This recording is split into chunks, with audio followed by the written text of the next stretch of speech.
Sunday, beginning farmer friends. I've got a problem here with the grinder.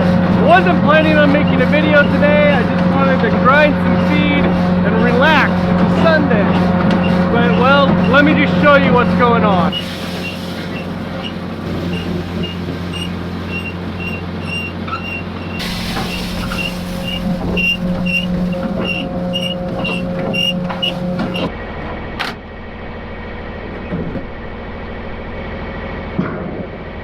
Somebody commented a few videos back, and it was a good comment that causes me to think a lot. You know, would you be better off with newer equipment? It seems like you're breaking down a lot. I mean, right now, let's just go over the checklist here. The M5 is not working.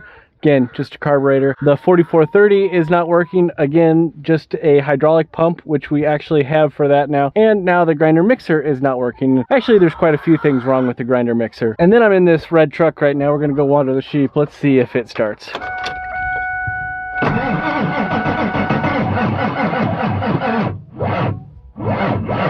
The nice thing about this red truck is the battery is dead right now and it's not going to start, but I can start this red truck. You just got to know how to start it.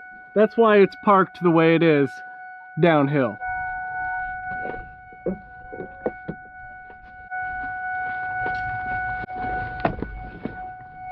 Just got to get it rolling a little bit. Maybe a little bit more.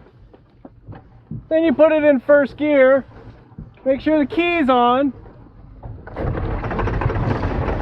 It starts like a dream! Of course I had to go through all those motions to go from there, that white shed, to here where the sheep water is, to fill up, you know, 50 gallons of water. But I don't need a new truck to do that. Let's get back to that question though, because it's a very good question, and I think it's one that a lot of beginning farmers try to answer over the years. Here's a few thoughts that I have, and again, I think this is a very layered question. Like, there are many levels that I could answer this question, and probably I should answer it on many different levels, but I want to kind of handle two answers to that question today. The first way I want to answer the question is this. I could sell all of my equipment, and just a quick rundown of what that is a John Deere 4430, Minneapolis Moline M5, a Owatonna grinder mixer, a John Deere Moco mower, a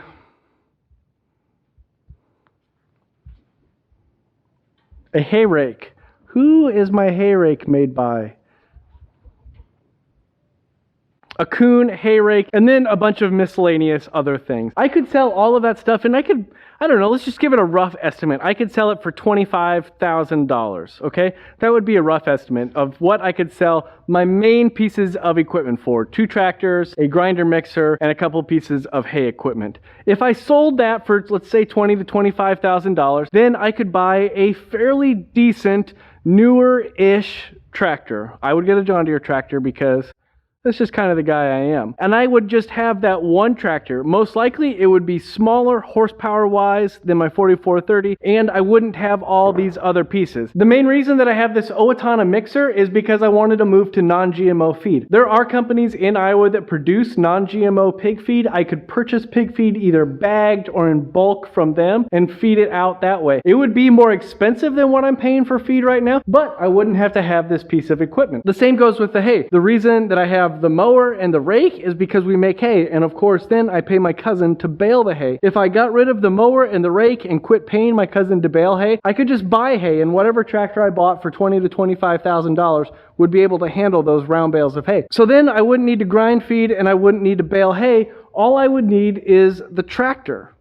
Now that I think about that though, that does sound kind of appealing. But like I said, there are a lot of layers to this cake, and I don't think we can get it all in one video. So I probably should write some numbers down and kind of lay it all out and let you know why I came to the decision that I came to. But the reality is, I think over time, and we've had this grinder mixer for 5 or 6 years now, and I probably haven't spent more than 15 to 20 hours, and I know that I've spent less than $1,000 on repairs on it. I feel like that's a pretty good cost savings. In fact, I know that the amount of money that I've saved by grinding my own feed very, very, very, very, very much accounts for that, 10 to 20 hours and $1,000 of repairs on this piece of equipment. So there are things like that. Same goes with the hay and all of those things. And then there's just one other thing, and it's kind of a minor detail, in some people's lives, but in my life, it's a big detail. You see this John Deere 4010 that's my cousin's, disregard the fact that it says 4020, or the 4430 down at my cousin's house that's actually mine that we need to fix. We can pretty much do most of the work on these. The tractor that's down at my cousin's right now,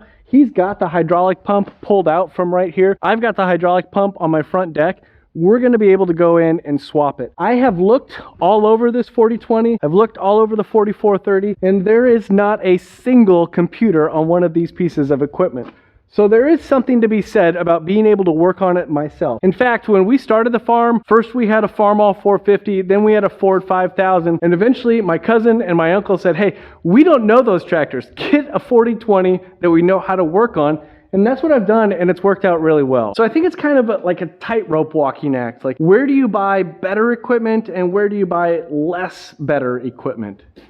Did I use that phrase right? Even on my farm, I have been up and down in that area. Our hay rake, it's a newer piece of equipment. It's late 90s, early 2000s. Same with our mower. That was an area where I wanted a disc mower and I wanted a conditioner. And in order to get into that, we had to come up in years. We can still pull it and run it great with a 1970s tractor, although this is a 60s tractor. But to get the technology, I want the disc mower and the conditioner, we had to bump up out of the sickle bar mowers and out of the hay binds. So there are areas where I have said, you know what, we need a newer piece of equipment here. And even then, there's still repairs that I have to do on them. Which brings us back to this grinder mixer, this Owatonna OMC 450 grinder mixer. It has been, as I said just a couple minutes ago, a very reliable-ish grinder mixer for us that has got the job done for us and saved us quite a bit of money without costing us a lot of money.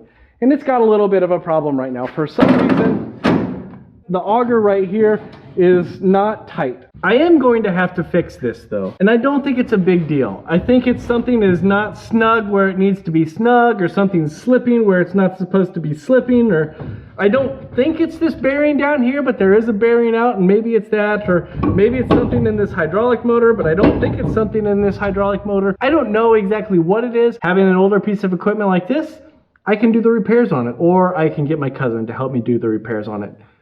Are you listening, cousin? Do you watch these videos anymore? It'd be great if you wanted to come up and visit. I've got some things to give you, and you could have those, and then we could look at this. It would be fun.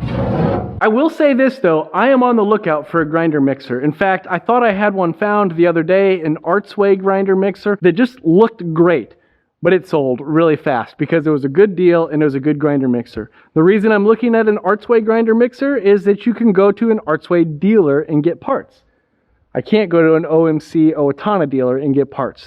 They don't exist. The good news about that grinder mixer breaking down today is that I didn't actually need feed today. I have plenty of feed out right now. I was just trying to plan ahead in case this coming week was a busy week, then I would be ready for it. Thank you so much for watching though. Hopefully it kind of gives you an idea of what goes on the farm and the decision-making process on the farm. And I gotta tell you that my decision-making process, it's probably not anyone else's decision-making process. Every farm is different and every process is different. Everybody's skill set is different. And to be completely honest, if my cousin didn't live 20 some miles that way, I probably would have a lot harder time than I do right now because I have been able to count on his help and his technical ability and knowledge. And when I haven't been able to figure something out, he's been able to come up and teach me and help me.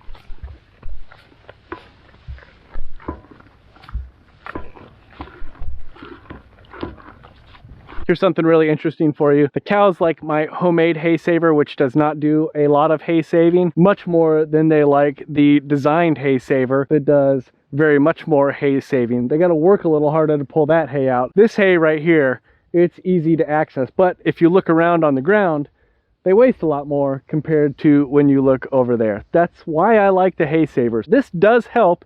It's just chains, and it might work if I put a few more chains on it actually, but it's just chains that hold that bale up off the ground until it gets to this point like I have it right here.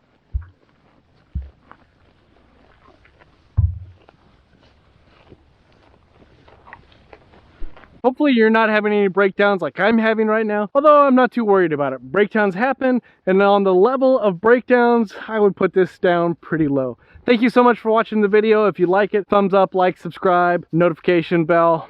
Thank you so much. I really, really, really appreciate all of your help. Have a great day. Yeah, have a great day.